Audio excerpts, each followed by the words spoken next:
Ross, welcome. Thanks so much for being here. Thanks. It's a pleasure. You're the second American to join us on the show. It's a long way, but I'm lucky that I've spent a lot of time in London, so not too difficult for me to come over. Yeah, it's a real pleasure. Thank you. So thank you for traveling, and thanks for being here to share your story. Today we're going to talk about something which is almost like a lifetime ago in a different world. Like growing up in England, we didn't learn and know a lot about the Vietnam War. And that's why I was so excited about having you as a guest, so we can have a conversation about it. So, what were those early experiences when you were kind of learning about Vietnam and obviously everything that was happening over there at the time? Well, this all happened 50 years ago, so it has been a while, but it's very fresh in my mind, and I think a really important part of history. For us as Americans, and especially for people of my generation, the Vietnam War was a very, very big, big event. It created a social environment that we grew up in because of the opposition to the war and watching the war on television every night. So, I as a teenager was faced with the possibility that I could well be drafted and then have to deal with, do I go to Vietnam or do I avoid the draft one way or another? And we were always in my group, in my world. American culture was very stratified in those days. This is the hippie time, and so there were the straight people and the hippie people, and I was on the hippie side of that spectrum. But a lot of what that meant was pro-war or anti-war. That really defined the cultural paradigm that we were living in at that time. Vietnam had an enormous impact upon the social relations within the United States and the way that people dealt with each other and with school and with authority. And so much of the rebellion of the hippie days, I think, was a rebellion against the Vietnam War. Had the Vietnam War not been so present for us and scary for us, I think that the social revolution that happened during that time with the Beatles and everything else would not have been nearly as profound as, in fact, it turned out to be.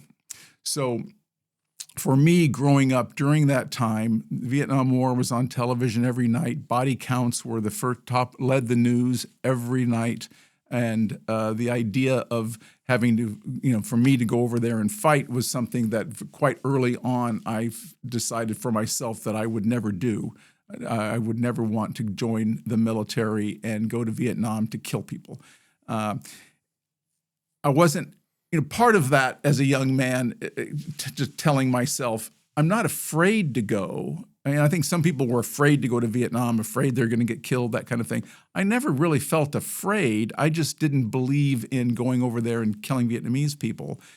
Because of the political motivations for the war, I never believed in. And I think in retrospect, a lot of us feel like it was a big lie regarding America's motivations for being there and that sort of thing. But certainly for us, we went to war protests when I was in high school. This is really talking about my high school, teenage years of my life. We would protest against the war, and there was something exciting and fun about that. Get together with your friends and make a sign and walk down the street and say, "Hell no, we won't go." That brought us together in a way, and gave us a reason to. Give us something to believe in a sense. It was our motivator was trying to stop the war. And so as the war, during those years, the American presence, grew quite, to where there were 500,000 soldiers over there fighting. And some horrible things happened, some, massacres that we learned about and terrible reports of awful things that were going on, the bombing and so on, so much suffering. And so to the point where the American population, I think, the whole country became more and more anti-war, wanting to get away from it, realizing that it was a big mistake and there was no benefit to all this horror that was going on there. And so the United States actually withdrew their bulk of their soldiers from Vietnam in 1973. So the news quieted down to some extent. There were the prisoners of war who were there. They all came home in 1973, and the Vietnam War began, for as far as the Americans were concerned, to become not so much of a front page story every single day. In Vietnam, however, the war did not slow down a bit, and in fact, during the last year or so of the war, the Vietnamese casualties were higher than they were during any of the other years when the Americans were there. I mean, in fact, the war, when I went over there, after the bulk of after the withdrawal of the large numbers of American GIs, the war, in fact, accelerated and became more brutal and more bloody. And as I said, there were more casualties after the Americans left than before. Terrifying times. It was a terrifying time. Yeah. Can you? What was the purpose of the war? Like, what's the actual reason? Why? What was happening? What was the war about? Well, there are different versions of the story, as you can well imagine. But in a nutshell, after the Japanese took over Vietnam during World War II, and prior to that, Vietnam was a French colony. Vietnam and the other neighboring countries were a French colony. Japanese took over. After the World War II, the French went back in to re-seize control of the country.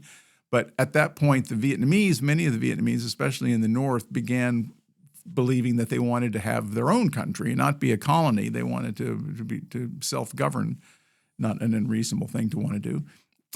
And so there was a lot of resistance against the French when the French tried to come back in, and there was some fighting between the Vietnamese and the French. And in fact, the Vietnamese won. The French were defeated in a big battle called Dien Bien Phu about 70 years ago, I guess now. But the French left, and the Americans came in and to some extent take their place in a sense.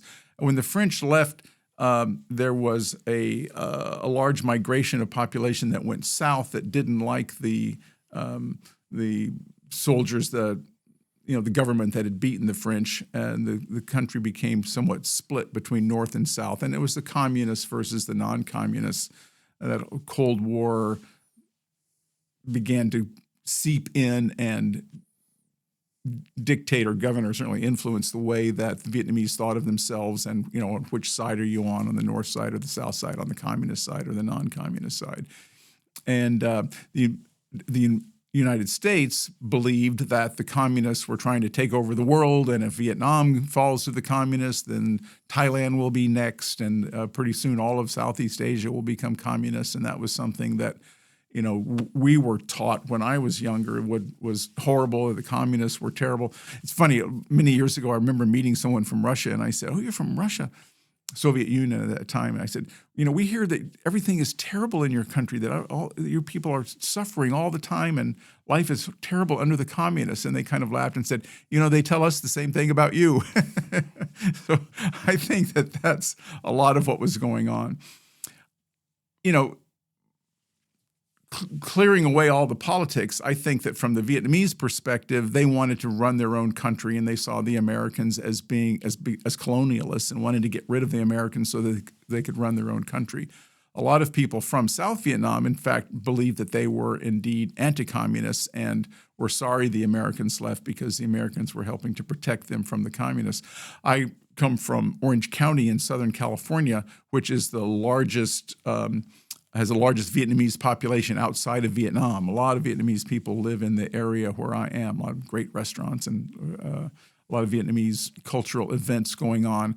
But most of those people, certainly all of the older ones, are still very vehemently anti-communist and anti-Vietnam. The idea of going over to Vietnam to do business or traveling there for fun, they're very much opposed to, because they're opposed to the government that's there. And many of them had lost everything, family members killed and so on, because there was, to a certain extent, it was a civil war within Vietnam, and not only the Vietnamese against the Americans. In Vietnam, the way the story is told, it's Vietnamese against the Americans. But in fact, if you talk to the Vietnamese, it was for many of them, it was more of a civil war, and the Americans happened to be on one side of that Civil War battle, but the Soviets or the Chinese were on the other side, and in many ways it was a proxy battle in the Cold War. With so much happening and it being on television every night, and I mean, war is a horrific thing. Doesn't matter what.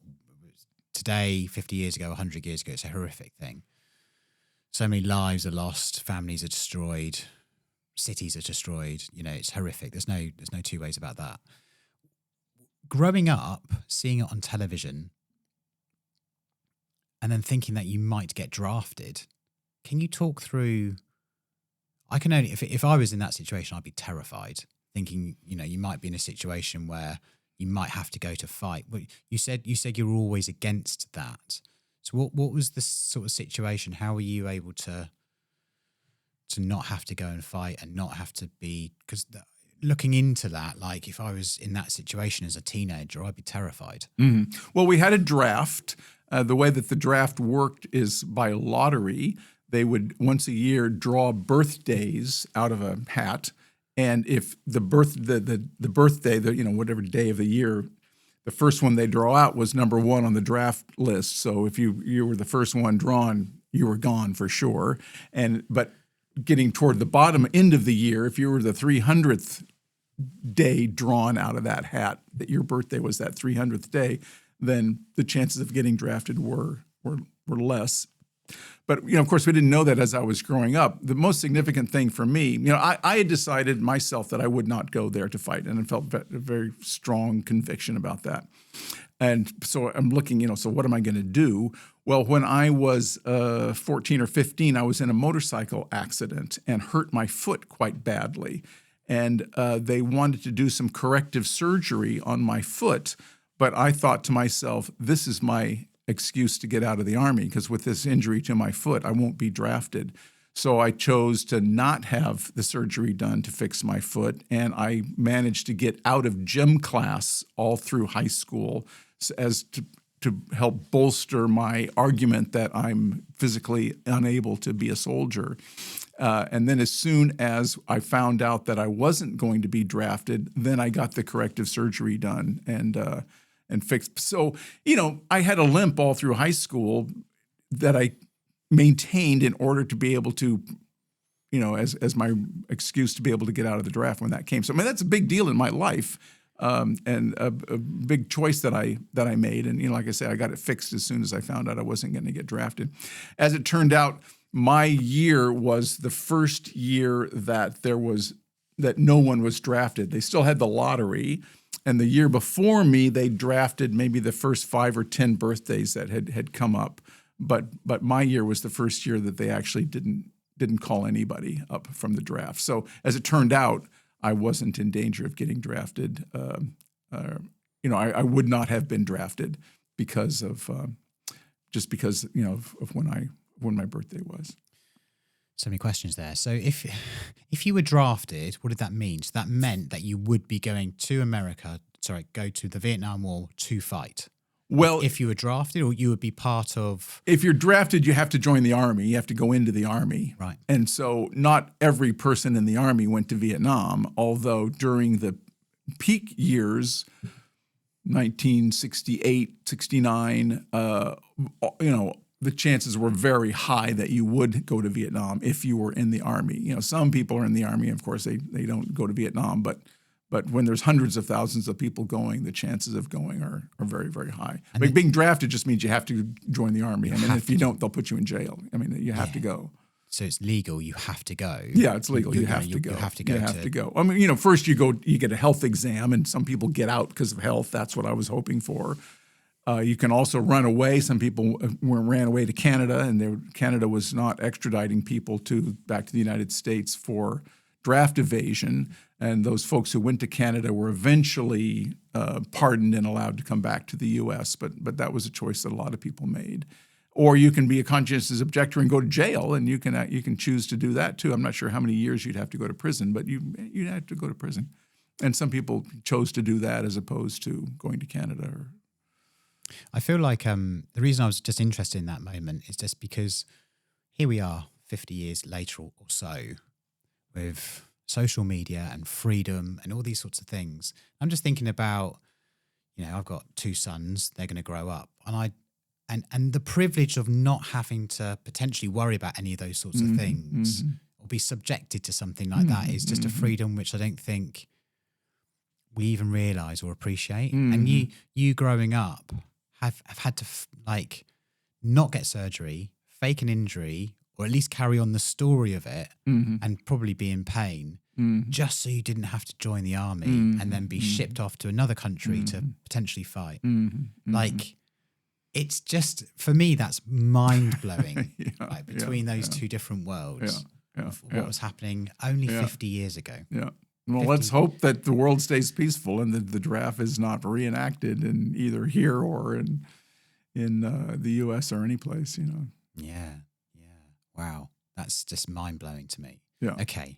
So you didn't get drafted. That's good news. I didn't get drafted. That's good news. For my own story, what happened is that I was lucky enough to go to a summer school abroad program when I was in high school. A company came and passed out their leaflets, trying to recruit people for their program. And the summer between my sophomore and junior year of high school, we went to Spain, and that was the first time that I'd ever traveled.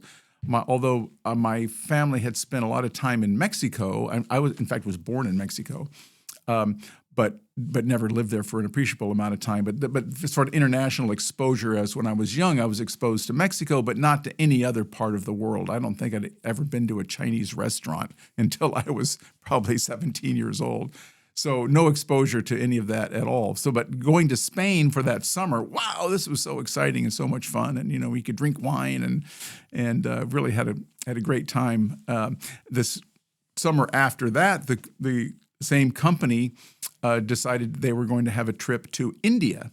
And so the idea of going to India, wow, that just seems so exotic and so much fun. And I really wanted to do that. And, luckily, another friend of mine who I'd traveled with the summer before, came to me and said, "Ross, let's go to India. Let's go to India." And so fortunately, we could convince our parents to let us go. And that trip really changed my life in many ways. It introduced me to the other side of the world and to the idea of traveling, and showed me how little I know about different cultures and how much I wanted to understand different cultures. Before doing anything else in my life, it felt like this lack of knowledge is something that's a hole I need to fill before I go to college, before I do anything. It just seems so important and vital and exciting at the same time. An interesting story that really was significant for me. On the way to India, we stopped in Cairo for a few days. And that was my first exposure to a non-Western country, walking down the streets of Cairo. Wow, there's camels and people in these funny clothes. And it was all very, very exotic and scary and, interesting smells and the call to prayer and all the things that go along with that. Well, one night, my friend and I decided to sneak out of our hotel room. The program was very sheltered. They didn't want us to ever go do anything on our own, but we managed to sneak away.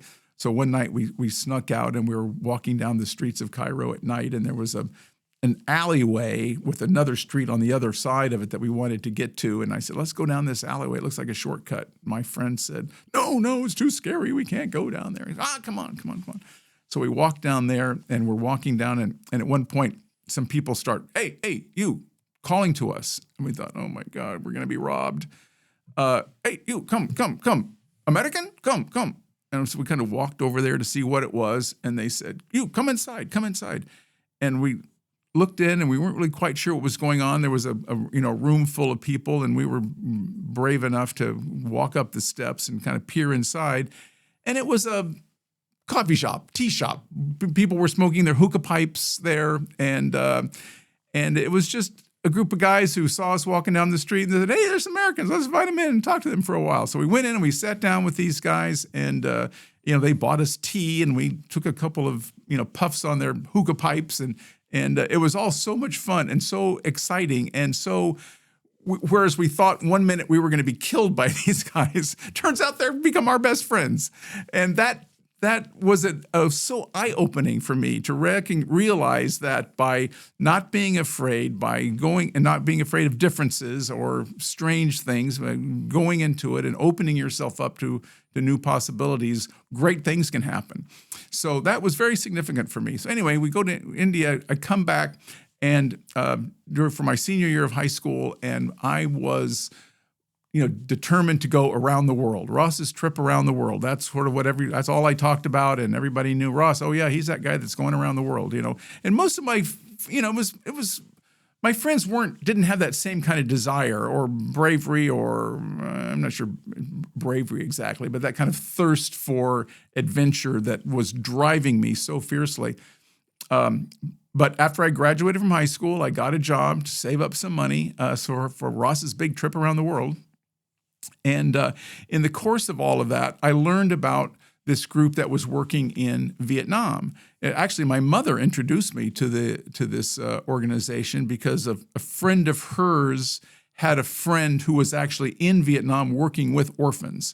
And she knew that I'd done charity work before. I'd worked with in an old folks home, senior care center before, and it was the kind of thing I had a propensity for. And so my mom said, some of my friends, she was a psychologist. My parents were psychologists, and some of their friends who were also psychologists had learned about this group working in Vietnam. The lady who was there was a psychologist. And so these people thought, who were all much older, and people with the PhDs, they were adults, not just kids. They thought, wow, how great it would be to go to Vietnam to work with the kids there. And so I got together with them one day. We had lunch or something, and talked with them about it. And they'd been looking into this organization and trying to see whether or not things were going to work out. And for none of them thought that, as it turned out, they learned more about it, that it was realistic, that the group didn't have any money. That's a big part of it. That they couldn't really offer. It wasn't a real job that they were able to offer. It was a real kind of go over there on a lark. And these folks who were professionals, had careers and so on, they weren't willing to do something like that. But I thought, well, that doesn't really bother me. So I began writing letters to this organization, both in Vietnam and in the United States. The woman that my mother knew, friend of a friend, in Vietnam, I sent her a letter, said, I'm Ross Meador, I'd like to come to Vietnam and work with the orphans. She wrote me back a very long, sweet sort of, but extremely negative letter saying, I don't think that's going to work out for you. The organizations are not strong. They don't have any money. You don't have any skills that you can bring here, actually. These kids, they do die, poor dears. And, it's not a place for a kid to come and, just don't come, but find something else to do. I still have a copy of that letter. And so I thought, okay, she's the wrong person to talk to. I'll talk to somebody else. So the headquarters of this organization was in Colorado, and my sister was going to school in Colorado. So I thought to myself, I'll just go to Colorado and, knock on their door and see if I can't get myself hired. So I hitchhiked to Colorado. Amazingly, this is the book that I wrote about all of these stories. I went through looking for old pictures that I might be able to include in the book. And I've got about 100 pictures, maybe 120 pictures in this book, but included in them is a picture of me hitchhiking to Colorado on that very first trip. It's fortuitous that I could actually have and find that picture. Anyway, I hitchhiked to Colorado and called up this organization, Friends of Children of Vietnam, from a gas station phone booth. And they agreed to. I said, I'm Ross Meador. I've sent you a bunch of letters. You haven't been answering my letters, but I'm interested in going to Vietnam and working with you all. And they said, oh, well, we'll come pick you up. So they drove over and picked me up at this gas station and took me back to their house. The people that were the head of the organization at that point, and that's when I learned, kind of crazy story, but in fact, there was the group working in Vietnam, and there was the people raising money for them in the United States. In the earlier years, the people in the United States were very informal, but several of them had adopted kids from this organization in Vietnam. There was one woman, her name was Rosemary Taylor, who started the first large Vietnamese adoption program. She was really the godmother, as it were, of Vietnamese adoptions. And so some of these people in the States had adopted kids through Rosemary. And then as time went on, the Vietnamese government said to Rosemary, you're just here working casually. You need to register yourself as a formal organization, and you need to be a foreign organization, so you need to find someone outside of Vietnam to be your sponsor. And so she thought, I've got these folks in Colorado. We'll sort of form an organization together. They can be the foreign sponsor that the Vietnamese government is now requiring, and I'll be able to, Rosemary in Vietnam, I'll be able to continue operating under that organization. Well, that lasted about 9 months because the people in the United States thought, well, we're raising the money and we have some degree of control over this woman who's working in Vietnam, and we want you to do this and that and so on. And this woman who was in Vietnam, Rosemary, she wasn't going to take any of that. Nobody told her what to do. And so she just said, this is not working, and she decided to sever her group from the group in the United States, and she found somebody else to sponsor her. Well, it just so happened that I came along about a week after Rosemary told these folks that she didn't want to work with them anymore. So they are sitting there somewhat shell-shocked, having built this fundraising organization in the United States, but no longer having in office or presence of any kind in Vietnam. No one wanted their money or wanted their meddling or anything else. And so they thought the whole organization was going to just die. That was their mindset. They had no money and didn't feel like there was any prospect of raising money since they didn't have anybody in Vietnam to give the money to. And so they decided to close the whole thing down. 3 days later, Ross knocks on the door and said, hey, I want to go to Vietnam. And at first they said, I had hair down to here, and I was, certainly not qualified by any stretch of the imagination. But, they talked to me and they said, explaining the problems, we don't have any money and there's nothing really we can do. And I didn't fully appreciate the whole thing that was going on at that point, that they really had nobody in Vietnam at all. I said, well, I'm going on my big trip around the world. I've saved up my money for it. I'm going around the world. I'll fly to Saigon by myself, and maybe I can, play with the kids for a week or do something over there, help out, a little bit while I'm there. Would that be okay? And they said, you want to go to Vietnam alone on your own ticket to work with orphans? I said, yeah, that sounds great. I want to do that. And they said, maybe we should give this kid a chance. Maybe he could pull something off for us. So they went back and talked about it. They said, we'll let you know. I left and went back to California. And a few days later, they called and they said, Ross, we've got $500 and a one-way ticket. It cost $700 to get back. In fact, you weren't allowed to have a visa unless you had a return ticket. I had no return ticket, but they wrote a letter saying, we promise we'll buy him his return ticket when the time comes. And I said, okay. So I took them up on their $500 and a one-way ticket. And a month later, I got on that plane and flew alone to Saigon, 19 years old. And, clearly had no idea what I was doing, but my big adventure had begun. And that's really what it was for me. So that's how it started. You sound relentless in making it happen, because most people have just received that first letter and said, oh, okay, it's not supposed to be, I'll move on. But yet you still then went to Colorado, you then challenged the process, and why were you so relentless on that particular idea? I don't know. I've always sort of been that way. Yeah. A little bit fearless and a little bit, foolish, but not willing to let anybody tell me no, or always finding a way to get around it. Subsequently, I became a lawyer many years later, and much of my strength as a lawyer, I think, is always finding a way to get things done. People would come up with some kind of government objection to their project, and we'll find a way around this. And that's always been my style. Not even prior to law school, And one of the reasons I think that we were successful in Vietnam, frankly, is because I would never take no. People would say, we can find a way to do this. I don't care that I'm too young or that we don't have any money or that, there's this problem or that problem. And we dealt a lot with military people, and the military people would be very firm, and I would just say, no, we're going to do this. Well, okay, yes, sir. And it's just part of my personality, I guess. I'm not sure exactly what.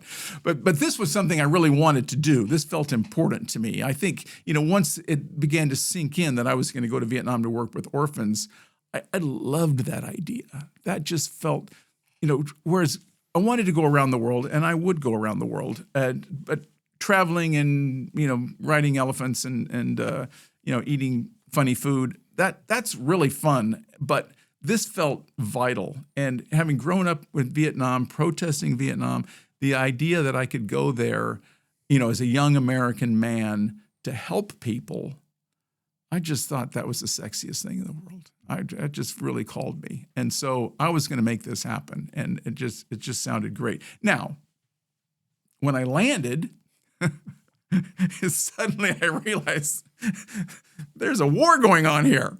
And I'm just a kid, and with the long hair, nobody's paying me any attention. Nobody's doing me any favors. This is going to be hard. I tell you the truth. I cried myself to sleep the first night. I was terrified. I was terrified. Not so much afraid of bad things happening, but just realizing how far over my head this was. How I had no idea what to do, and I was scared to death. I had left my girlfriend at home, and I was so heartbroken to miss her, and all the emotions that go along with being 19 years old and on your own. It was kind of funny when I landed. All that I was given the name of a place where I should be able to stay for a while until we could kind of get our feet on the ground and figure out what we're doing, and. So I had a name and a telephone number on a little scrap of paper. That's all I had. So I got off the plane, and just coming in for a landing at the airport there. This wasn't like an airport. This was like a military air base, and in fact it was. And there's fighter jets and guns, and you could tell there was a war going on. Got off, went into the airport, and I said, "Excuse me, where's your pay phone? I need to make a call." And they looked at me and just laughed and said, "Payphones? We don't have payphones. The phones got blown out, last week from the bombings, and there's no phones here." So I thought, now what do I do? But through great luck, and a lot of my story has a few moments of extraordinary luck that I've been fortunate enough to find. On the plane going into Vietnam, I saw a group of middle-aged ladies. Now, what group of middle-aged ladies, obviously not military, going into Vietnam? I'll bet they're going to work to do something with kids. And it turns out they were going to see Rosemary, this lady from the group that had split up, and they were going over there to pick up kids and escort them back to the United States because Rosemary was doing her adoption. And I went up to them, and I just said, "I'm, trying to find my way, and where are you guys going? And, maybe we can." And they said, "Oh, we're going to Rosemary's place." "Oh, Rosemary, great. Can I please get a ride over there? And at least they'll have a phone that will allow me to call the people that I'm supposed to be actually staying with." So sure enough, that's what happened. I joined in their taxi cab. We went over to Rosemary's place. Rosemary was not happy to see me at all. She was very threatened by us. And as it turned out, there was a real struggle because the adoption license, did it belong to Rosemary or did it belong to me? And of course, who the heck am I? But we needed this license in order to be able to operate. So one of the first tasks that I did was to try to, get this license for ourselves, which I ultimately did. But anyway, the people at Rosemary's place were, kind enough, let me make the phone call. The people at the other place that I was going to stay came over and picked me up, and that was my first introduction to Vietnam. The place that I was staying, it was an organization that was called My Friend's House. That was the name of their group, My Friend's House. And they had a house full of kids. They wanted to get an adoption license and start doing adoptions, but the government was quite strict about not wanting any new adoption licensees, so they were never able to get a license. They thought for a while maybe they could start doing adoptions through our group, but we didn't have a license either at that point. And so, but that's the people that I stayed with when I first went over there.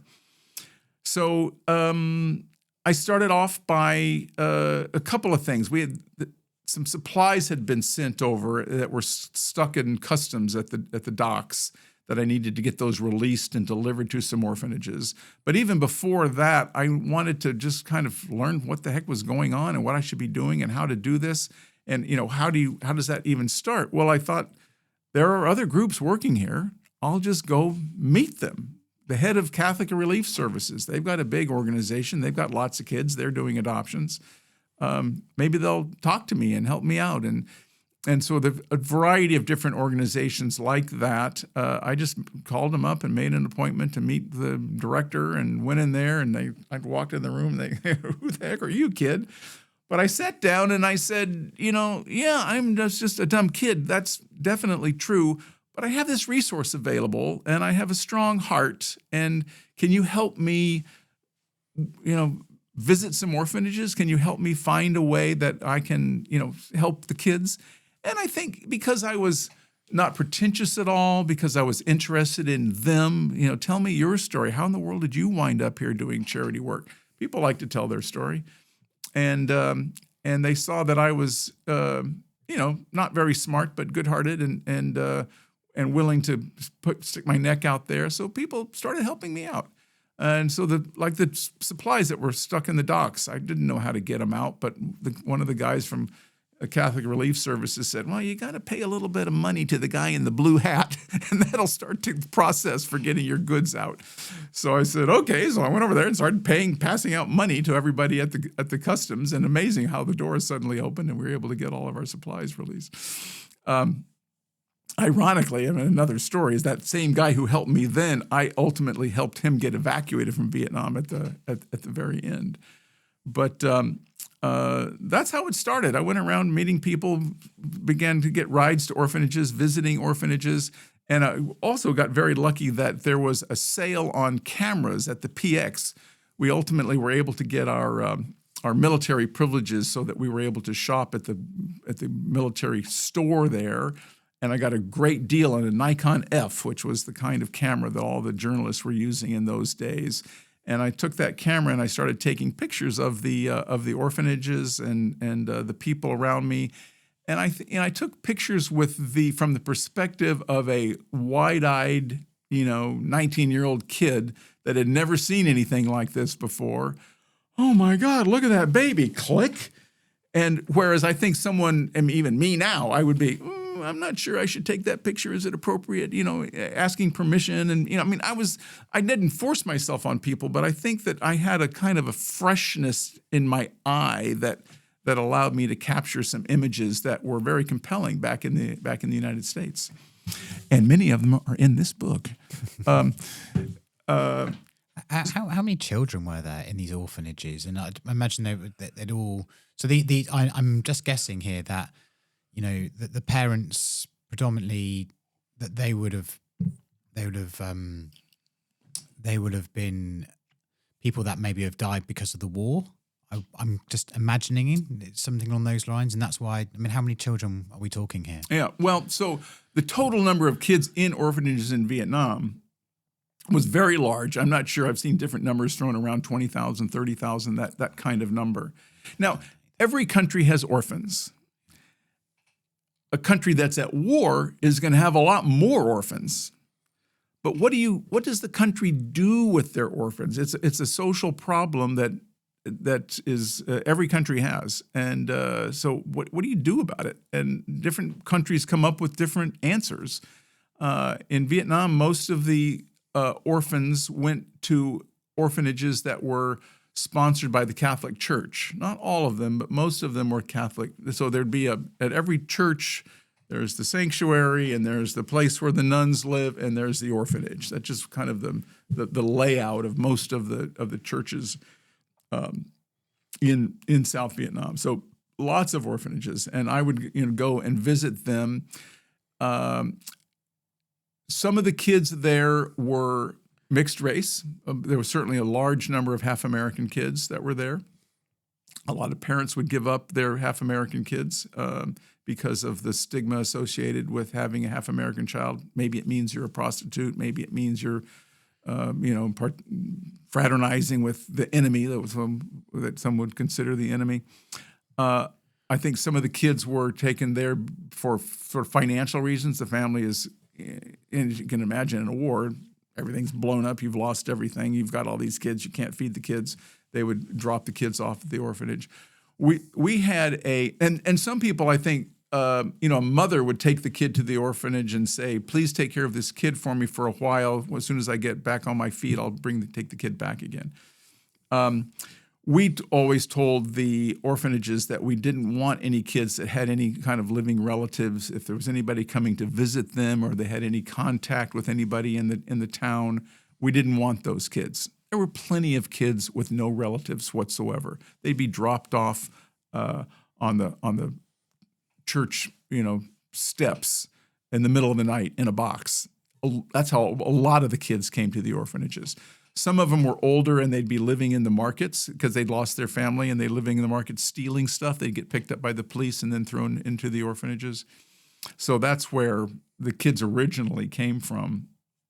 I'm jumping ahead a little bit, but when we started bringing kids into our place, we would go to the orphanages. We'd say, if you have any kids that you think are appropriate for adoption, we are willing to take them and we'll place them for adoption. So, and again, we don't want any kids with relatives, and if half-American kids were sort of a priority for us. They would often want to give us handicapped kids and very sick kids that the orphanages themselves, the Catholic nuns, they had no money. We had a very difficult time taking care of. We had a harder time with handicapped kids because it was so difficult to place them for adoption. But we brought in some, certainly. And so the orphanages would give those kids to us, and we would take custody of those kids, both physically and legally, and the kids would live in our house while we processed them for adoption. And then eventually, once they got their passport and visas and all that stuff, and were placed in a family that was approved, that kind of thing, then we would put them on a plane to the United States. And when things were humming before the very end of the war came, we were sending out 5 or 6 a week, something like that. Not huge numbers, but a few. The machine was rolling along. And they would be adopted by And they'd be adopted by mostly American families, but we sent some to Australia, some to Europe, some to UK. Okay. Yeah, but mostly to the United States. Yeah. And really, it's just to get them out of that war zone. To get them out of the war zone and find them a family. Growing up in one of those Vietnamese orphanages, nobody could ever visit one of those orphanages and say, oh, this is a great place to grow up. I mean, they were horrible, horrible places. Filthy. The kids are, the very poor diet. Kids are covered in sores and, scabies and eye infections and runny noses and, very limited clothes. They were just awful places. And very few adults to take care of them.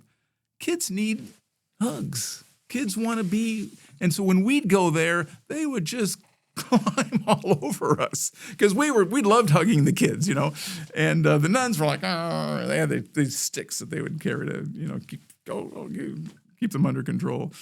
So when the kids came into our house, often it was a very difficult transition. A lot of them were very clingy. They would never let go. They also would take food. We had all that they could eat at our house, great food. They would take the food and hide it, put it under their pillows, under their bed, because they'd be thinking, it's not going to be this way forever. I need to stash some food for next time because tomorrow there won't be any food. Eventually, they learned that there's food every day, so they didn't have to hide it from us anymore. But that's the mindset of a lot of the kids when they first came to us. Gosh, I mean, they're just trying to survive. Yeah, they've lost their parents. They've lost their entire lives. Yeah. Before they've even experienced life. Yeah. I mean, how horrific. Yeah. It's so true. So true. When we first arrived, I mentioned we didn't have any licenses or any kind of approvals, and I went to the United States Agency for International Development, USAID, it's called, or USAID. and said, I'm here. We want to get an adoption license, and we want to, we have an adoption license because we're friends of children in Vietnam. They said, no, that's Rosemary. She has that license. I said, no, it's in my name. She changed her name. This is our license. And we want to be able to get military privileges so that we can go shop at the PX and fly on Air America Airlines and that kind of thing. And they said, look, you've got to get approval from the Vietnamese government. So bring us a letter from a senior official in the Vietnamese Ministry of Social Welfare, and then maybe we'll be able to give you. Well, it felt like I was being asked to go bring back the broom of the Wicked Witch of the West. I thought, how am I ever going to get a letter from some senior Vietnamese official to do this? But through my persistence, I managed to meet a guy who was the deputy head of the ministry. And I went in there and we talked, and I think he found me refreshing, because so many of the Americans who were there, both military and otherwise, they're so arrogant, and they're so looking down on the Vietnamese, and I know what I'm doing. I'm not better than you, and you've got to listen to me. And I was the opposite of that. I was so sweet and kind, and so interested in them, and wanted to help them. Very sincere. And so I met this guy, and he said, "What do you need exactly?" I said, "I need this letter." And he said, "Okay, come back tomorrow." So I went back there the next day, and he gave me this fantastic letter that said, "Rosemary is here to help these orphans, and please give him every courtesy, and he should be given every opportunity to help out." And I took that back to USAID. They saw this, and one of the guys said, "Oh my God, did you see the letter that he got?" They couldn't believe it, but I got it. And sure enough, with that, they said, "Okay, bring us your passport, and we'll register you." And with that, we were free to be able to carry on all of our work. So with the pictures I was sending back, we began raising a little bit more money and decided to start doing adoptions ourselves. And of course, I couldn't run a house full of kids by myself. So a few other Americans came over, and one of whom was a nurse who became sort of the head of our child welfare, thing. And she came over, and first they told me to go rent a house. That I'd never rented a house before. Again, I was only 19 years old. I had no idea what I was doing, and I don't think I got a very good deal on it. But I found a house, and we moved in there. And a week later, we went out to the orphanages and brought back our first, batch of 5 or 6 kids, all of whom were very sick, and it was very difficult. And one of them died, and it was a hairy beginning. But that's how it started, and then we slowly grew, started bringing in more kids and raising a little bit more money, bringing more supplies over from the U.S. and after a while, we were kind of humming along with a relatively good schedule. We knew everybody. We knew the orphanages. We knew the government officials that were issuing the passports and that kind of thing. And we would, bring in the kids and process them for adoption. My main job was going out to the orphanages and visiting the orphanages, bringing them aid and bringing kids back. When we would go south, we would drive. Someone gave us a Volkswagen van, and we drove it south. Going north, we had to fly. But there was an airline there called Air America, which was actually the CIA's airline. But because we had these military privileges, we could fly for free on Air America. So we'd fly up to Da Nang and the other cities in the north and pick up kids there and bring them back to Saigon. And after a while, as we grew quite a bit, we realized that the older kids were not being in downtown Saigon where we were in our house, a house full of babies. The older kids, of which there were maybe 30, weren't doing so well. So we thought, let's get a place out in the countryside, kind of like Bramley, where the older kids can, we can let them go outside, run around, fly kites, have a good time. And so we did that, and I ended up running the older kids' house, and other people ran the baby house that was in Saigon. And everything was going along just fine through the end of 1974 and into the early days of 1975, with no idea. We had no idea that the whole thing was going to come to a crashing end so quickly as it did. What happened when it came to the crashing end? Well, the North Vietnamese realized that they could take over, and there was a peace treaty signed with Henry Kissinger and the head of the Vietnamese government, which they won a Nobel Peace Prize for, ironically. And supposedly the North was going to stay in the North, and the South would stay in the North, and the attempts to take over would be abandoned. But of course, that didn't happen. And as the North began to probe a little bit and find weaknesses in the Army of the South, remember, the Army of the South didn't have the Americans backing them up anymore. There was a lot of soldiers, and they certainly had a lot of weapons and so on, but there was a lot of corruption, and they just didn't have the same, for the soldiers in the North who were fighting to free their country, and their patriotic fervor was admirable, and that they really wanted to, get rid of the foreigners and make Vietnam for the Vietnamese, and that's something that they really believed in. Whereas the people in the South, they're fighting the communists, but there was a lot of corruption, like I said, in the South. Some people had to buy their own weapons before they went out to fight, and just there wasn't that same fierceness. And they were also felt abandoned by the Americans. Suddenly, they didn't have any all the Americans, planes and helicopters and all the stuff that the Americans had brought in to support them.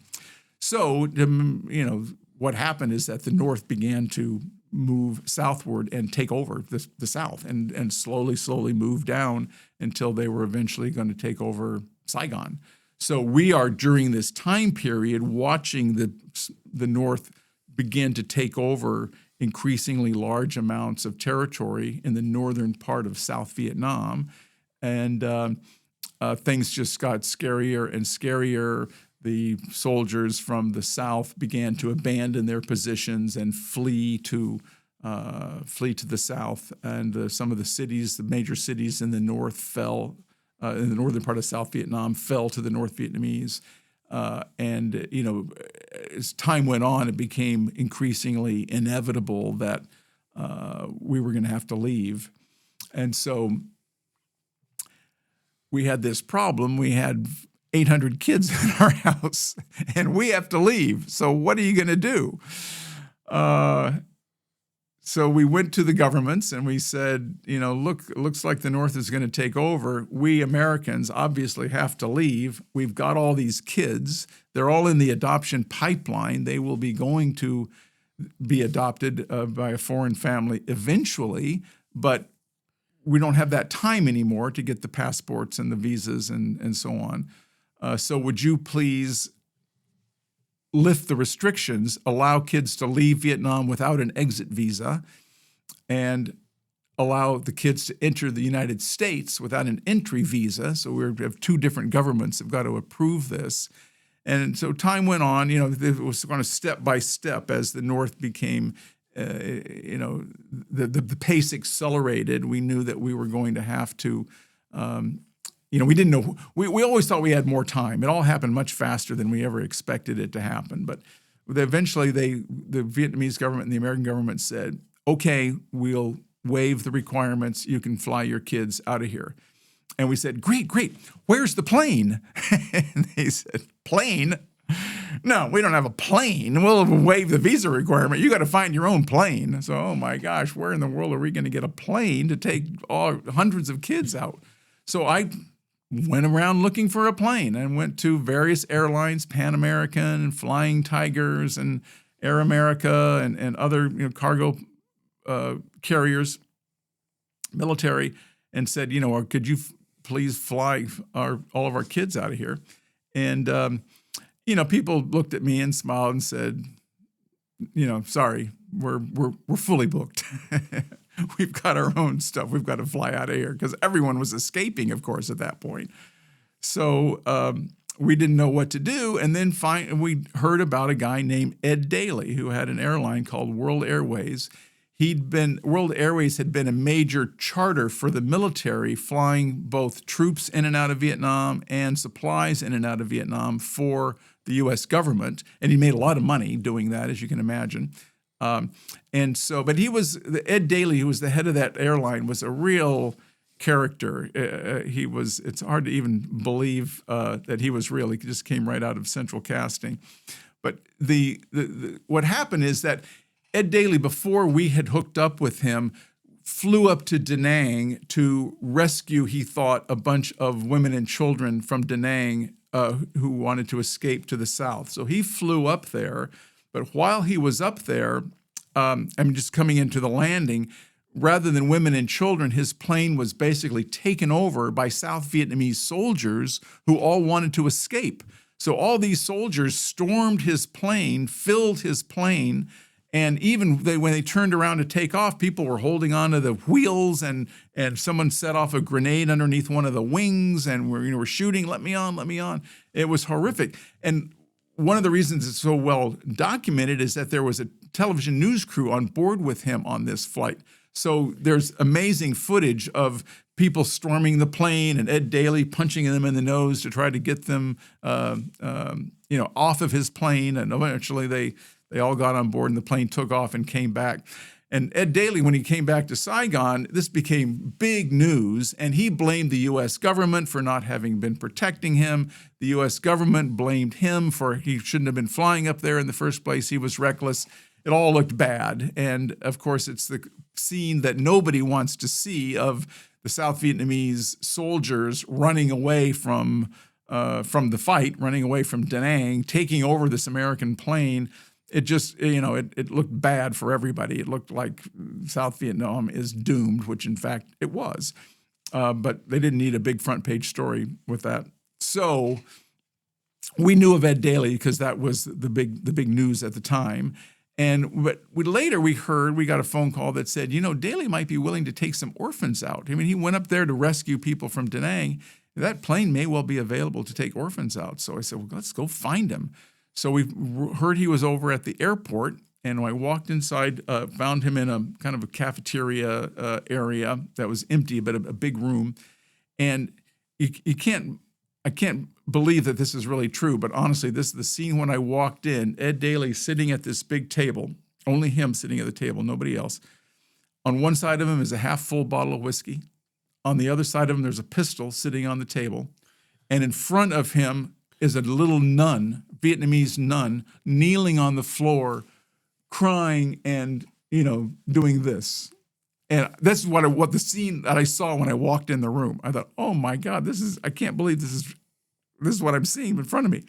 So the nun is crying, and Ed Daly's I'm sure they're barely speaking English. You couldn't really hear the conversation. But at one point he stands up, reaches in his wallet, in his pocket, pulls out his wallet, pulls out a wad of cash, and hands it to the nun. And she said, oh, thank you, and leaves the room. That's what I walked in on. Then he looks at me and he goes, and what the hell do you want?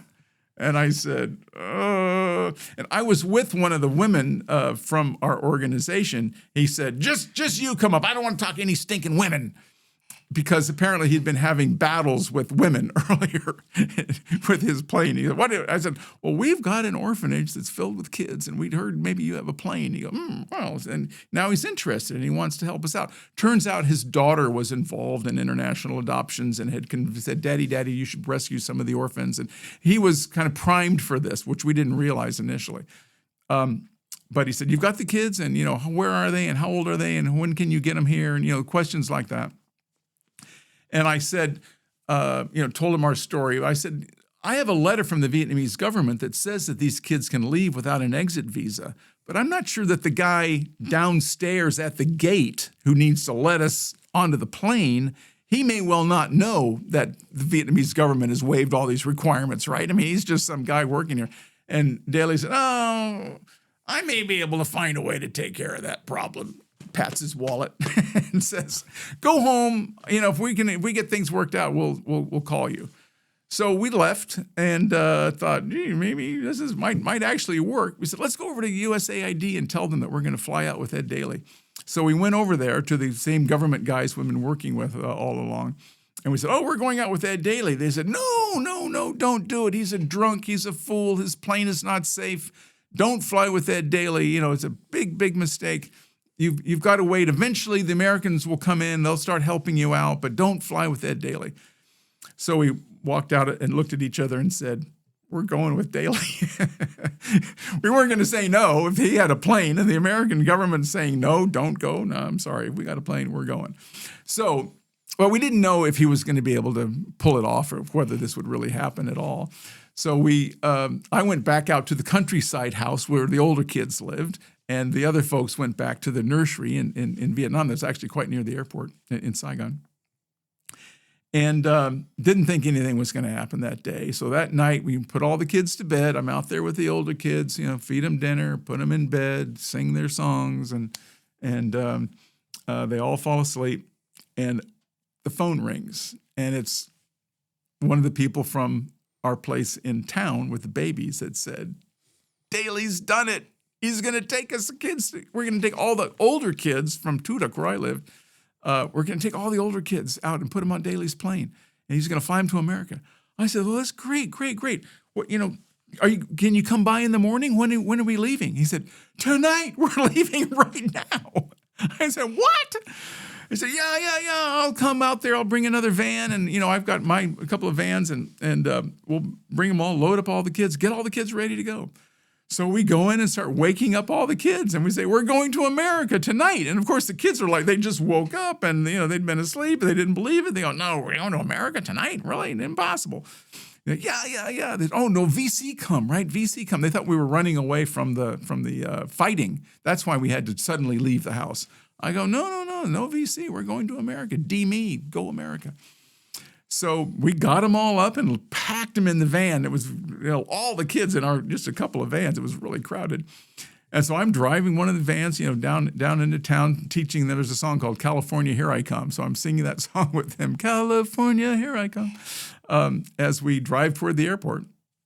And we get out there, and we're actually led right out onto the runway. We drive our van right out onto the runway to where this plane is waiting for us. And I, jump out of the car and walked up the stairs into the plane and looked around, and there's, Ed Daly is standing there. And the first thing I said to him was, seats? Mr. Daly, there's no seats on this plane. How are the kids going to fly if there's no seats? We don't need no stinking seats. They can sit on the floor. We got blankets. It'll be fine. Don't worry. But, okay. So we loaded all the kids sitting on the floor of this cargo plane with a bunch of blankets, no seat belts or oxygen masks or any of that stuff. And so you can see why some people thought it was too dangerous or too risky. But we got them all on board. Interestingly, in that whole process, one Vietnamese soldier, came up and looked through and grabbed. We had 3 older boys who were actually maybe 13, 14 years old. And he said, they're too old. They're draft age. They should be fighting for their country. They can't go to America. So he pulled 3 of our older boys off the plane.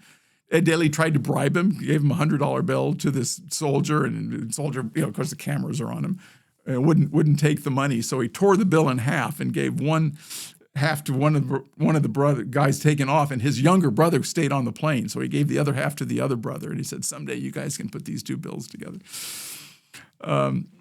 So anyway, we load all the kids on, we get off, and we didn't fully realize this, but after the plane was loaded and began its taxi, in their communication with the tower said, sorry, it's canceled. They've canceled your approval to do this flight. You cannot fly. You're not allowed to take off. And Ed Daly said, oh, yeah? Just watch me. So they taxied out to the runway. They turned off the lights to the runway to try to block the plane, prevent the plane from taking off. But they go out there onto this dark runway anyway. And later someone said, I saw an interview with one of the pilots right after they'd landed.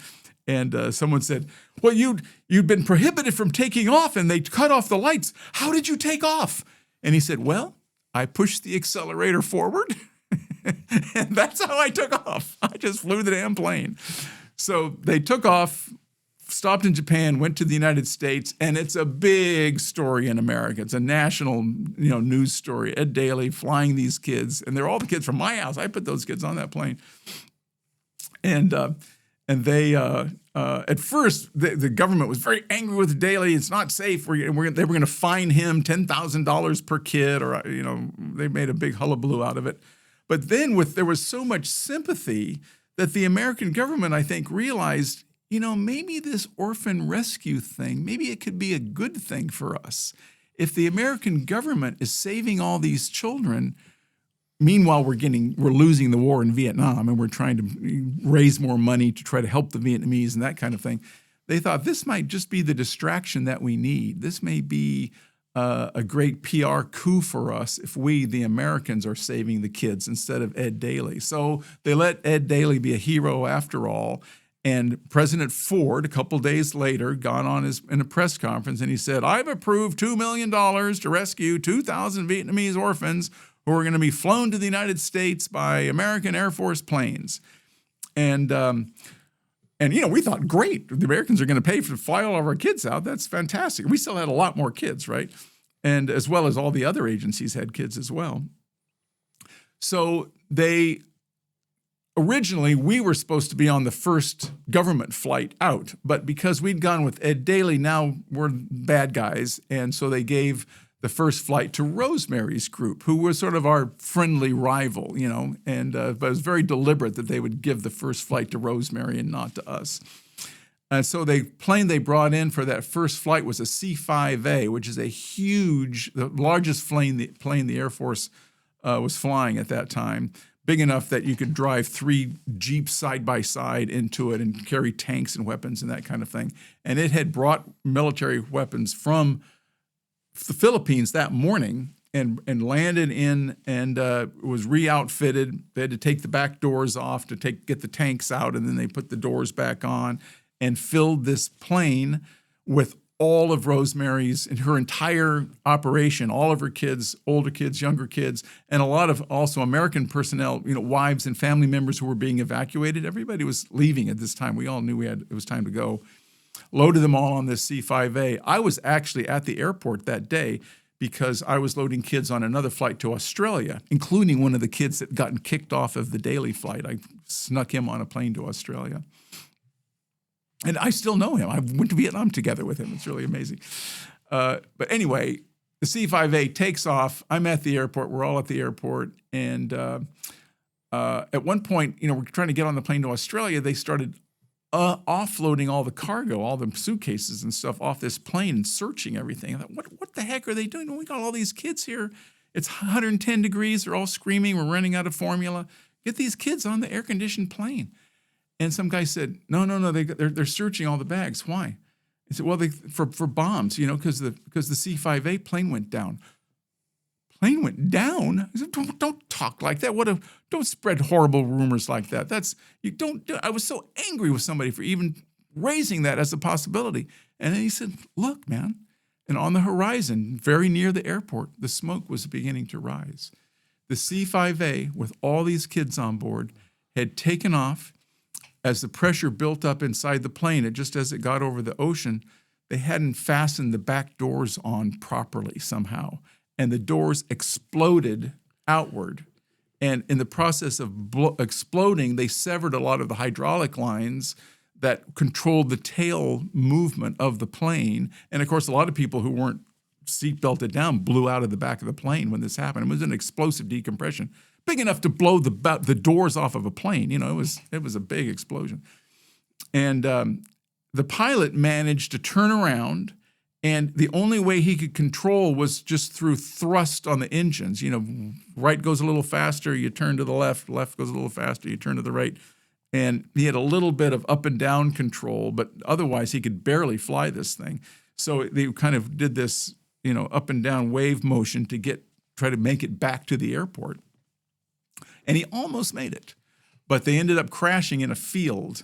And the plane, because it was so big, was really 2 different levels, upstairs and downstairs, the size of a normal plane on each level. And so when they crashed, pretty much everybody on the bottom level died, but most of the people on the upper level survived because it was not ground into the dirt. And so, mind-boggling, we began to realize what had really happened, and we figured it had been shot down. You don't think the back door blew off. We thought it had been shot down or bombed or something like that. We didn't know what was going on. Anyway, what started off as a wonderful day turned out to be one of the worst days of our lives. I knew people on the plane. Nobody from our organization was on the plane, but we, it was just a disaster, horrible day. But but the flights continued. And a couple days later, we actually went out on one of the first flights that after the crash. And those flights then, instead of a giant jet to take the kids all the way to America, they began using much smaller planes just to take them to the Philippines. There was a big American Air Force base in the Philippines. So they flew the kids out to the Philippines and checked them for health and that kind of thing and stay in the Philippines for a couple of days and then put them on a regular, sort of 747 type of, regular passenger plane and fly from the Philippines to the United States to California.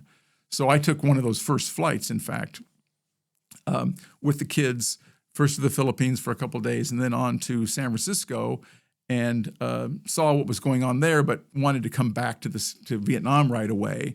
And, of course, my parents, oh, thank God you made it. I said, well, actually, I'm going back. You're going back? This is the middle of April. The country fell at the end of April. So there was heavy fighting going on then. And in fact, there were no flights going in. We first went to the Philippines to try it again, couldn't do it, went to Hong Kong. Hong Kong, Air Vietnam had shut down, but they had a charter flight with staff that they were taking back to Vietnam the next day. They said, okay, you can go on this special staff charter flight that we've got. So that's how we were able to get back into Vietnam then in mid-April. And by the time I got back, suddenly our house was filled with kids again because these orphanages were coming and they'd put their whole orphanage on a bus, bring it over and drop all the kids on our doorstep because the nuns were saying, we're running away. The communists are coming. They're going to kill us all. We're going to throw off our habits and go to the fields and not tell them that we're Catholic and don't tell them that we ever met an American. Everybody thought that the communists were going to come in and kill everybody. That was really what we all thought. And not without reason, we'd been watching what was going on in Cambodia next door.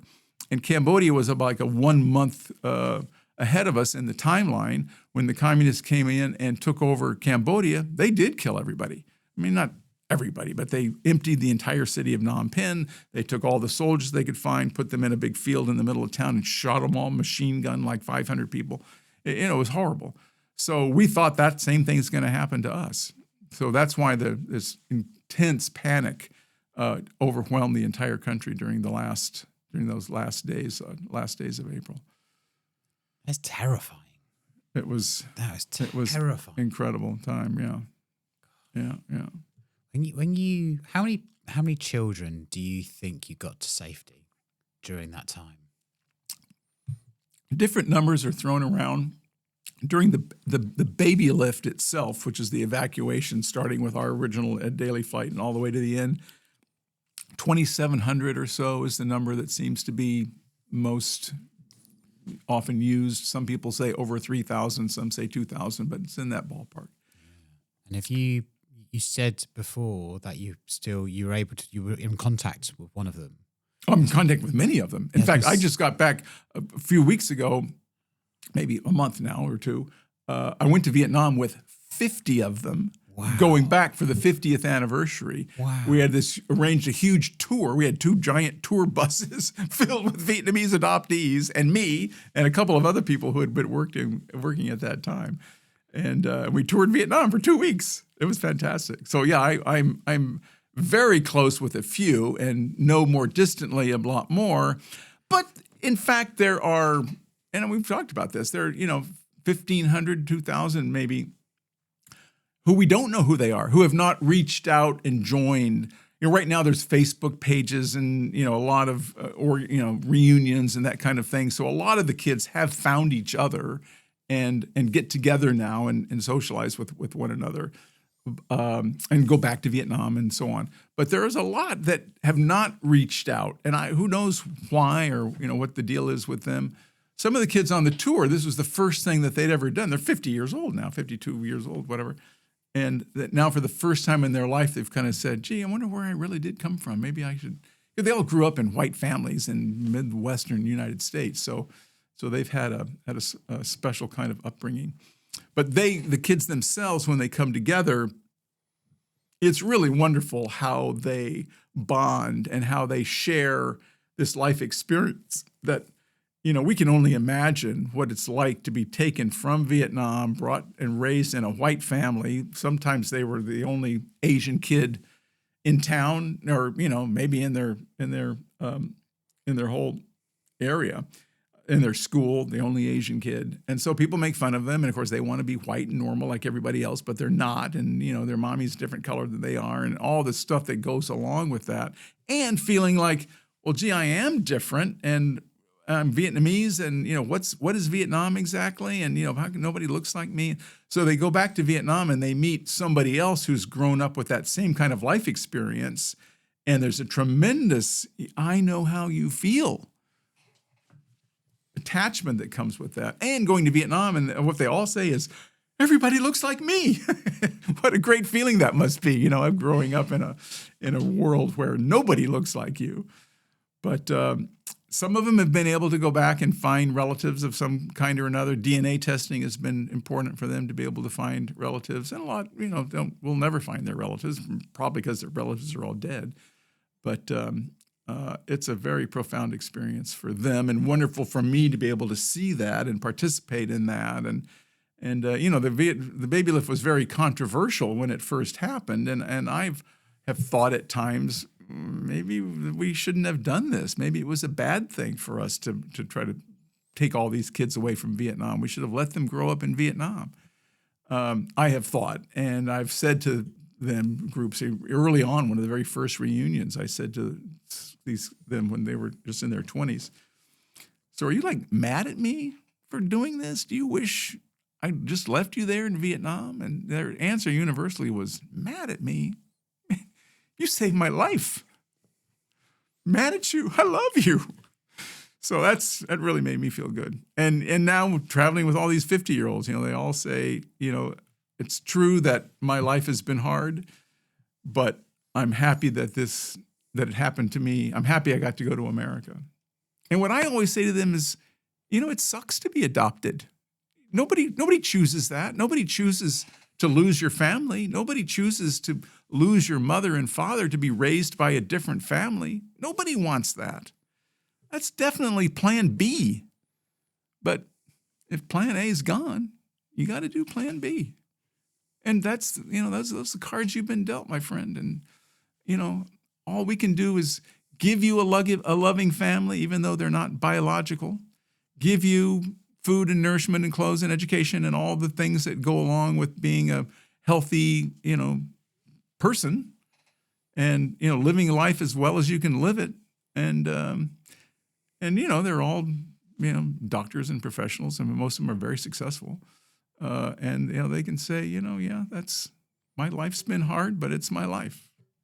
What else can you say? That connection, you saved their lives. Mm-hmm. How does that feel? It feels really good. Actually, it makes me cry every time I think about it. And, it is certainly true that orphanages had huge mortality rates. Many of the orphanages, most of the kids would die there because they were so malnourished and didn't have any kind of affection and didn't all the bad things that go along with being abandoned. And the diseases were contagious, go through. They didn't have health care. It was just awful places. So of those kids, I can say, absolutely, we saved their life, no doubt about it. The older kids, had we left them there, they would have been,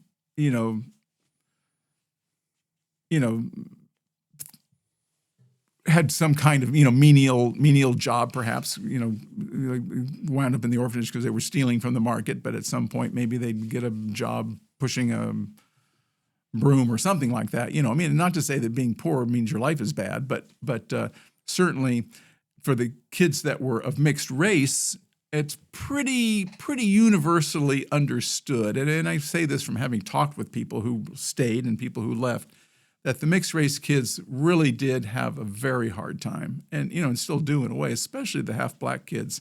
They were all, tormented their whole lives there. They weren't murdered the way that we thought they were going to be, but they certainly had a terrible experience compared to coming to the United States. And for the mixed race kids, actually, in some ways it was easier because some of them actually looked kind of like their white parents or black parents for that matter.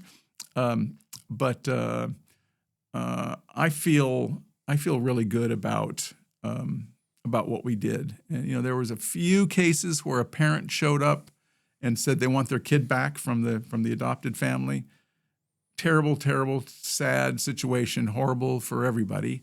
But in every case, the courts gave the kid back to the biological parents. And I support that, even though often the kid didn't want to go back. But ultimately, I support that happening. And that happened maybe 5 or 6 times out of the thousands of kids that happened. It wasn't that pronounced, but it's something I talk a lot about in the book. What happened, the lawsuit, why did it happen? Who were these people that were trying to get their kids back, and who was it that was trying to undo the whole baby lift? I mean, part of it was people in the United States had the same anti-war, anti-government sentiment that I did when I first went over. And you think, oh, the American government is doing this whole stealing children, all the evil American government. They've only done horrible things in Vietnam, and here's another horrible thing that they've done there. I can see that knee-jerk reaction, but the truth is, what really happened, as one of the reasons I wrote this book is so people will know the true story, what really happened there. And so this is very much the true story of how, the Americans went over there, how we brought these kids in, where they came from, and how they left, and it's an important part of history, really, as well as very meaningful for the kids themselves to know what's the true story of what really happened.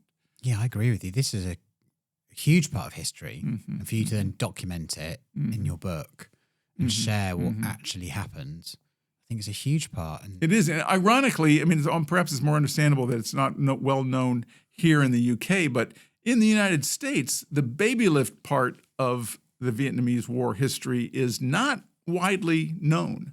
It's not widely told.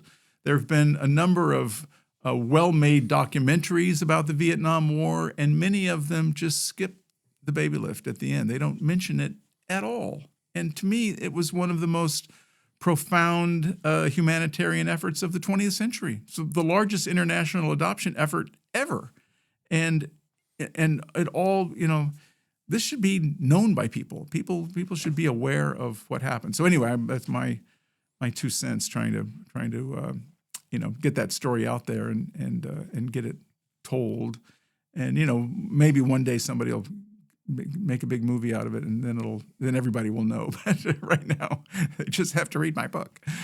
This is a Netflix documentary or film for sure. Well, yeah, definitely. We're hoping for that. We're definitely working on that. Yeah, I think there have been some films have been made, but none have been really widely distributed. This is. I'd expect to see something like this on Netflix very soon. Yeah, absolutely. Yeah. When you reflect upon the 19-year-old version of yourself, who naively, I want to travel the world, I want to be in Vietnam, I want to help these orphans, and you sort of reflect on that 50 years later now, what do you think about that man that went there to save the children? Well, I certainly do. It was, it was a real coming-of-age event for me in my life.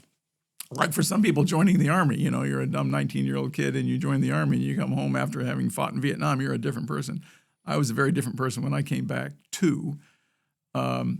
A lot more mature, I think. A lot more when I went over there. You're kind of playful and naive and not very respectful. Sometimes we'd make fun of the Vietnamese people, and we just, not fully appreciate where we were and what we were doing and the importance of what we were doing. And in retrospect, you think, well, gee, wasn't it obvious? But and you're just some dumb kid missing your girlfriend. There's things that in the early days. I can see looking back on myself, although I think that my bullheadedness and, I'm 19 years old and I'm going to live forever, that helped. But some of the other sort of naive, not as sensitive to other cultures as I should have been. I remember I took a Vietnamese language class there, and I burst out laughing because I thought the sounds were so funny that they were trying to teach us how to make. And in retrospect, I think, that was a stupid thing to do. It's their language. Don't laugh at their language. That kind of thing that I see now so differently. But I did a television interview, or actually a radio interview, when I was, came back to the States on that first flight and then turned around and went back again. I was only in the States for 3 days and then went back. But I did an interview then that I still have a copy of. And I hear myself speaking, and I've thought to myself, boy, that 20-year-old speaking there is really different than the 19-year-old that got on that plane and cried himself to sleep the first night. How much maturity and responsibility that I began to appreciate, and the importance of our work, and love for the kids too. I was very, very close to those kids. I loved those kids, and devoted my life to taking care of them. And so that there's a maturity that comes with that, like fatherhood. You're never, once you have your own kid, you're never really quite the same. Well, these weren't mine directly, but indirectly, it was somewhat of a similar phenomenon. It's incredible to reflect and think you saved thousands of children, as such a young man as well, in a really terrifying war zone. I didn't do it all by myself. Of course, no, but it was with lots of with other people. But without that relentlessness to make things happen, and also to get the governments to change their policy. Again, you had to. I was thinking about this earlier. You had to challenge them and say, look, we need to get these kids out of here. We need to, we need to remove the rules around visas. We need to be able to get them out. And that's no mean feat. To be able to do those sorts of things, that's an unbelievable effort. Yeah. It's unbelievable. That's true. So brave. Yeah. I'd love to see this as this would be top of the charts in Netflix. People would love to watch this, I think, and learn more about it. Okay, I'll let you be the producer. Yeah. Thank you so much. This has been a really incredible story. Let me tell you the story of the last day, which is also please. Interesting. You can on the cover of the book, you can see a helicopter rising from a building there. That's the U.S. Embassy, and there's a very famous picture of that's often mistaken as the embassy, showing people climbing up a little ladder, getting onto a little small helicopter. You've probably seen that picture before. In fact, that wasn't the embassy. That was a different building nearby. It's a great picture. He won the Pulitzer Prize for it. I have a picture of the real embassy. The helicopter is actually in the real evacuation, and I didn't get a Pulitzer Prize for it, but so it's okay. So eventually, the U.S. government started carrying out all the kids. The final flight left. The last of our kids went on one of the very last flights on April 27th, I think it was, right at the end of the month. And we still thought we had maybe a week or two before the communists were actually going to take over Saigon. And so we went to the airport, loaded everybody on. They said, "Oh, come on, Russ, let's go." I said, "No, I'm not going. I'm not ready to leave yet. I'm going to stay here." Well, there's no more planes, right? Because all the Babylift flights are gone. But they said that there might be an evacuation flight for us later. I wanted to bring back out some of our staff who wanted to go to the States if I could get flights for them. And they were telling us, eventually we'll have a plane for you to get out. So I thought, well, I'm going to stay back. And our house was filled with supplies. It was like a little hospital. So I wanted to give away all that stuff, not just abandon it. I knew there was people that needed it, other hospitals, some of the orphanages and so on. So I came back home and commenced suddenly this empty house. We used to be babies on everywhere, cardboard boxes lining the hallways on top of the refrigerators. The car was filled with kids. The front porch was filled with kids. Suddenly, they're all gone, and it was very quiet. And I began loading up my van with boxes of formula, diapers, all that stuff, and giving it away to some of the places that we've been working with in town. So we did that for a couple of days. And then one day we had some refrigerators that we wanted to get rid of. And I mentioned it to some nuns. They said, "Well, we've got a big truck. We can bring a truck and take the refrigerators away." So I said, "Wonderful, please do." So on April 28th, they were in our yard loading these refrigerators onto this truck when suddenly the airport was bombed. Now, we lived quite near the airport. I'd been in rocket attacks before. Rockets, it's a really big bang, but a bomb is like an earthquake. It's like the whole world is shaking and vibrating, and the sky's dark from the smoke, and it was really scary. So they jumped in their van and ran away, and I ran inside the house, and we kind of had a shelter area inside the house. And after a while, I went back outside, and I could actually see the bombing of the airport and other planes chasing after this guy. And they flew off, and I thought, "Oh, my God, what's happening?" So we ended up staying the night in the house there. And early the next morning, I was awakened by this sound. The house had a large yard in front, and in front of that yard was a gate that so you could drive in the gate and kind of circle around the yard and then drive back out the gate again. The gate was locked closed, and then the house had a balcony that overlooked this front yard and the gate beyond. I woke up to the sound of a banging on the gate and ran outside and looked and saw that these guys were breaking open the lock on our gate and starting to run inside our yard. Who were they? I don't know. They were dressed in this kind of black pajamas that was the typical uniform of the North Vietnamese, soldier, but it was also kind of a, peasant clothes. So who knows who they were? But I had some days before, I was talking with an Army friend of mine and about some incident, and he said, well, you've got a gun, don't you? And I said, gun? I'm an orphanage guy. We don't have guns. Well, what are you, fucking crazy? Take my gun. Here, you've got to have a gun. You might to protect yourself. You need this to protect yourself, protect your staff. Don't walk the streets of Saigon during the wartime without being armed. So I said, oh, well, okay. And I took it. I said, yeah. I said, you don't need it? And he said, oh, we have plenty. So I said, okay. So I brought this gun, never thinking I would ever use it, put it in the bedside drawer at the bedside table. So that morning, I'm wakened by these guys running inside. I ran inside, grabbed the gun, went back out onto the balcony, and I fired the gun at these guys. Thank God I didn't hit anybody, but scared the poop out of them, and they all ran away and scared me too. So I went downstairs, kind of shaking from this, and I thought I need to get out of the house. I need to figure out what's going on. I'm going to drive to town. I know a restaurant where maybe I can have breakfast and kind of calm down from this. And so I had my backpack, which I kept packed, knowing that I might have to leave in a hurry. I threw it in the back of the van and told my staff who was there, I said, I'll be back in a couple hours. I'm just going to breakfast. I'll be back in a couple hours. Well, now, going to breakfast, there's a war going on. I mean, it's really going on right then. I get in the car, start driving. I could see shooting from building to building. I went down one street and there was a tank coming at me. I had to turn around, people driving the wrong way down the one-way streets. There was curfew. The battle for Saigon had begun, and I was driving right through the middle of it.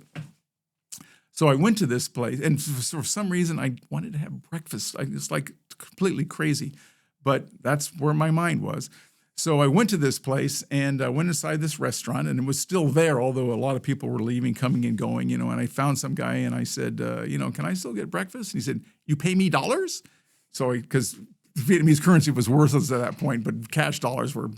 So I said, yeah, I'll pay you dollars. So I gave him a couple dollars, and he went back into the kitchen himself and made up some eggs and brought it back to me. And so I'm eating my eggs, and some guy came up to me and he said, come on, let's go. I said, and I assumed he thought I was with another group, but so I said, no, I'm not leaving right now. He said, well, if you're not leaving now, this is it, because this is the final evacuation. The only way out is from the embassy. I go, really? Oh my God. Because I hadn't realized the severity of the bombing at the airport. So I got in my van and drove over to the offices of the USAID, where I'd been getting my briefings pretty much every day. And there was one lone soldier standing there, and I said, is Jay Ruoff here? He goes, nope, not here. I said, what about, another guy? And he goes, no, he's not here either. I said, well, who is here? He goes, nobody, just me. I said, well, where is everyone? I think they're over at the embassy, sir. So I got over and drove over to the embassy, and it was early enough in the day that I was able to get through these crowds, which were massing at the embassy, but I was still able to get through and get around and parked the van, got out of the van, and made it inside the gate before they sealed the gates, which they did eventually. And got inside, and inside was some people from AID that I had been going to see. I said, what's going on? They said, haven't you heard they've closed the airport? The only way out, they're going to evacuate us by helicopter from here at the embassy. I thought, oh my God, well, I've got to run back home and, say goodbye to my staff. And there was money in my safe I wanted to give away, and there was, things I wanted to do. Maybe one of them or two would want to come back with me. And they said, you're going to drive all the way back across town? What are you, crazy? It's the battle for Saigon is going right now. It's amazing that you are live to get here. Don't go back and forth again. You'll never survive. So they convinced me, and I decided, okay, well, that's it. I guess I'm leaving today from here at the embassy. So we hung out there, and more people began gathering in this recreational area right outside the embassy compound and gathering around this swimming pool. And it got more and more crowded. At one point, someone started taking a list of names of people to get on the helicopters. I happened to be standing with them, so my name was at the top of the list and would have gone out on one of the very first helicopters. But later I met Father McVeigh, the head of Catholic Relief Services, and he had this guy who taught me how to get the supplies released from the docks. His family was there. And Father McVeigh said, would you please escort this Vietnamese guy and his family onto the helicopters? Because all the Americans were going out first. The Vietnamese were at the back of the line, and they were afraid that if you didn't have an American with them to vouch for them, they may not be able to get on. So I said, sure, I will. So I went from being at the front of the line to the end of the line. But then eventually, it got late at night. Our turn came. We worked our way up the staircase into the embassy. And I'm carrying one kid. The father's carrying another kid. And the mother's carrying this suitcase. They're one old, tattered, held together by string. Now imagine if you were told you're leaving your home country forever and you can take one suitcase. What are you going to put in that suitcase? I don't know what was in that suitcase, but it was really important, whatever it was. Anyway, we get up onto the roof. Tremendous wind from the helicopter blades. I mean, really, really windy. I'm carrying my kid. I get on the helicopter. I happened to be sitting near the back, which was open, so I had a great view of everything. And I turned around to look, and the mother and the father aren't coming. And I mean, there was shooting going on. There was firing from the roof of the embassy.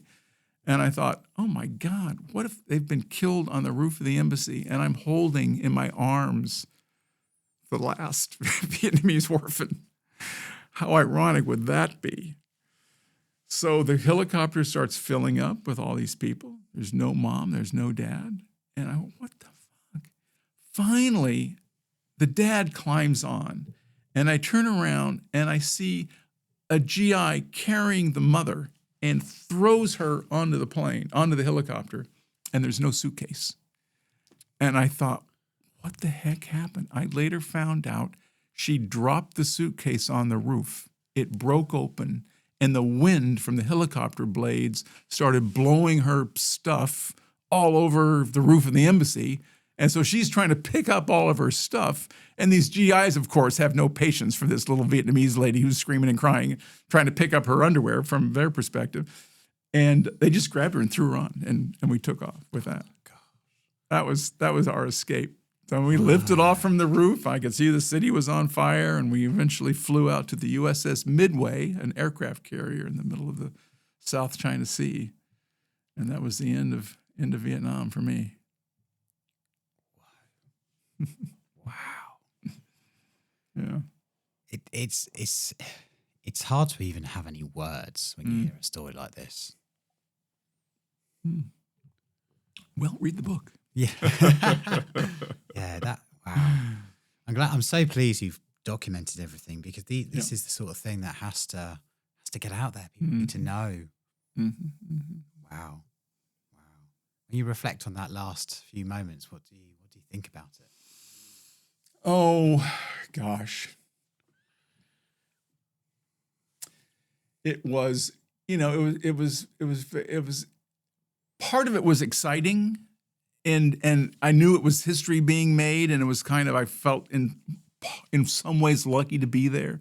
At the same time, I also felt a great deal of confidence. Again, I'm 20 years old and thought I'm going to live forever. So I had a great deal of confidence that it was going to work out okay. I mean, the entire United States military was there trying to save my ass. And so they'll do it. They'll save me. They'll pull this off. I never doubted that. In retrospect, maybe I should have, but I didn't, so I felt safe in that way. But the sorrow of losing, our work, my job, work, and all the kids, all this is coming to an end. I felt, we were doing such good works, and I was so glad that it was happening, and seeing the sadness of so many people who were just vehemently anti-communist, and were, a lot of people said they were going to kill themselves. That was really quite common sentiment. If communists come, I'm going to kill myself. One of our nurses showed us the poison that she bought that she was going to kill herself with. My next door neighbor he also showed me poison that he was going to kill himself with. And I said, I'll get you out on our evacuation flight. So he gave me a bottle of very expensive cognac as a gift to help him get out on the flight. I of course, never got him out onto any flight, but I did take his bottle of cognac. And so we were with Father McVeigh, we were sitting underneath the tables in the restaurant because the rockets were coming in at the embassy. And he says, I can sure use a drink. I said, well, I happen to have a bottle of cognac here. So he sipped cognac under the table as the rockets were falling outside, waiting for our turn from the helicopter. You can't make this up. Wow. No, you can't. Where can people get access to the book? Well, it's available on Amazon. Ross Meador, Carried Away. There are other books with the title Carried Away, but Ross Meador, Carried Away is the one, and it's available on Amazon. Incredible. All right. Either both. There's I haven't done an audio version yet. I'd like to do an audio version, but there is an electronic version, and then there's the paperback and hardcover versions. But all on Amazon, both British Amazon, UK Amazon, as well as the US Amazon. Incredible. Well, thank you so much for sharing your story. Thank you so much for telling us everything about what happened and allowing us to kind of live through it with you. And I'm so delighted. I mean, you saved thousands of children. And it's such a noble act, putting your own life in danger as such a young man. And it's just amazing, also delightful to hear you still have relationships with some of these children that you've saved. Quite a few. Who've gone on to live full lives. I appreciate that it's not the life they chose. It's a life that happened to them, but they're still here to live the tale and share it as well. Incredible. What an incredible thing to do as such a young man. But yeah, thank you so much for your time today. It's been a real pleasure. It's been great. Thank you for the opportunity. I appreciate your time. Thank you.